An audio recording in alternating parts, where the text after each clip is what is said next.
A ver, el World Trade Center no era solo un par de edificios para nada, era la prueba de una ambición sin límites, casi un milagro de la ingeniería, y al final, pues, el epicentro de una tragedia que nos cambió a todos. Su historia, desde que se ideó hasta su final, que tela marinera, está llena de giros que de verdad hacen replantearse lo que se creía saber. Venga, vamos a meternos de lleno, porque para entender el final es que hay que entender cómo empezó todo. No eran simples rascacielos, eran toda una declaración de intenciones. Un proyecto de renovación urbana con David Rockefeller a la cabeza para darle un nuevo impulso al Bajo Manhattan después de la Segunda Guerra Mundial. Era una época de prosperidad, de comercio internacional a tope. En este análisis vamos a recorrer esta historia tan increíble. Empezaremos viendo esa ambición que las creó, luego su construcción, que fue una pasada. Reviviremos los hechos que las derribaron y, claro, exploraremos la gran pregunta que todavía hoy divide a muchísima gente. Y para terminar, veremos las secuelas y el legado tan complicado que han dejado. Todo gran proyecto, pero grande de verdad, nace de una idea atrevida. Y la del World Trade Center, desde luego, no fue una excepción. Aquí es donde arranca nuestra historia, con una visión que no solo quería levantar edificios, sino cambiar el futuro de una ciudad y su sitio en el mundo. A ver, estamos a mediados del siglo XX, la economía de Estados Unidos va como un tiro. Y ahí empieza a cocerse la idea de un centro de comercio mundial. El objetivo estaba clarísimo, crear un punto de encuentro para el comercio internacional que dejara claro que Nueva York era la capital financiera del mundo, y de paso darle vida a una zona de la ciudad que, la verdad, lo necesitaba mucho. Claro, una visión así de enorme necesitaba una ingeniería que estuviera a la altura del reto. Y es que las Torres Gemelas no solo eran altas, eran revolucionarias. En su diseño, en su construcción, superaron desafíos que muchos pensaban que eran simplemente imposibles. Bueno, y lo interesante de todo esto es cómo lo hicieron.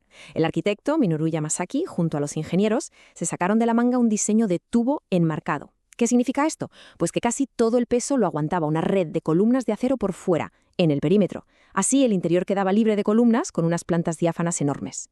Y no solo eso, el sistema de ascensores, con vestíbulos a mitad de camino, optimizaba el espacio que daba gusto.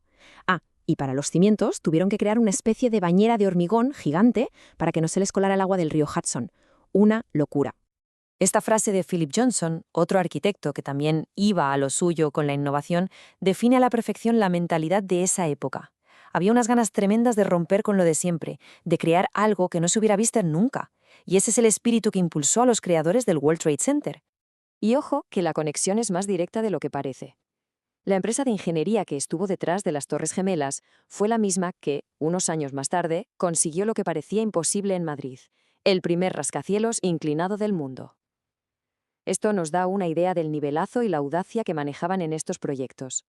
Y ahora pasamos a ver cómo ese símbolo de ambición se convirtió en el escenario de una tragedia. El tono aquí, lógicamente, cambia porque los hechos de aquella mañana merecen ser contados con la máxima claridad y respeto. La secuencia de los hechos fue, increíblemente rápida y devastadora. En menos de 2 horas, los 2 edificios más altos de Nueva York, que habían costado años levantar, desaparecieron del skyline, y el mundo entero lo vio en directo, sin poder dar crédito. Las imágenes de la zona cero muestran una destrucción de una escala casi de otro planeta. Y entre los escombros, miles de historias de pérdida, claro, pero también de heroísmo. De los bomberos, de los policías, de los equipos de rescate, que trabajaron sin descanso.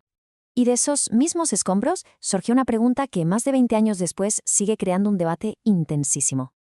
La pregunta es directa y va al grano. Si se supone que las torres estaban diseñadas para aguantar el impacto de un avión, ¿qué fue lo que provocó ese colapso total, tan simétrico? Para entender bien el debate hay que poner sobre la mesa las 2 versiones principales. Por un lado está la versión oficial, que dice que todo fue por el daño del impacto y los incendios. Y por otro, una teoría alternativa que defiende que solo una demolición controlada puede explicar lo que se vio. Vamos a desgranar un poco las pruebas de cada una. Vale, la explicación oficial, la que respaldan las agencias del gobierno estadounidense como el NIST o la FEMA, se centra en un efecto dominó. El impacto dañó las columnas, sí, pero dicen que la clave fue el fuego. El combustible de los aviones provocó incendios que llegaron a los 500 o 650 grados. Y aquí está el kit de la cuestión.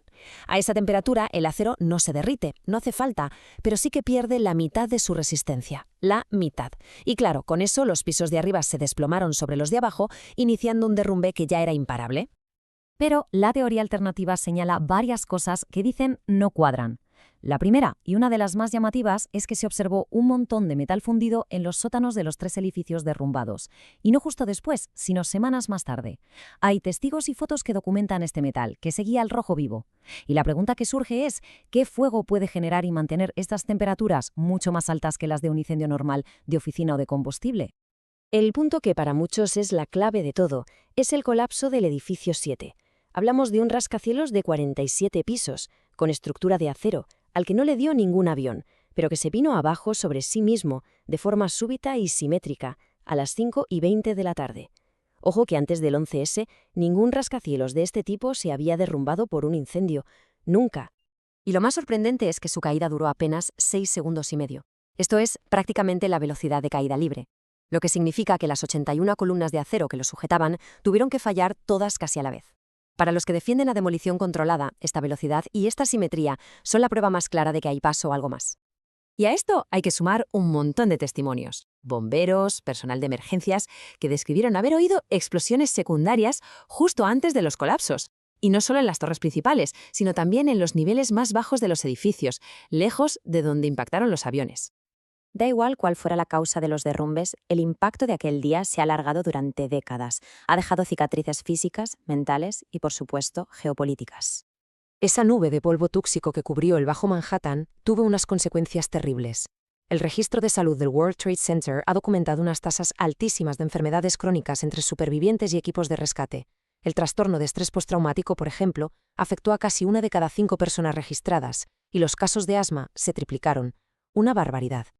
En lo político, el 11S sencillamente redefinió el siglo XXI. Apenas un mes después se empezó la invasión de Afganistán, una guerra que duraría 20 años. Dio pie a la doctrina del eje del mal, que sirvió para justificar futuras intervenciones. Y la caza del responsable acabó casi una década más tarde con la operación que mató a Osama Bin Laden. Y con esto llegamos al presente. Hoy, el legado del World Trade Center es mucho más que un monumento.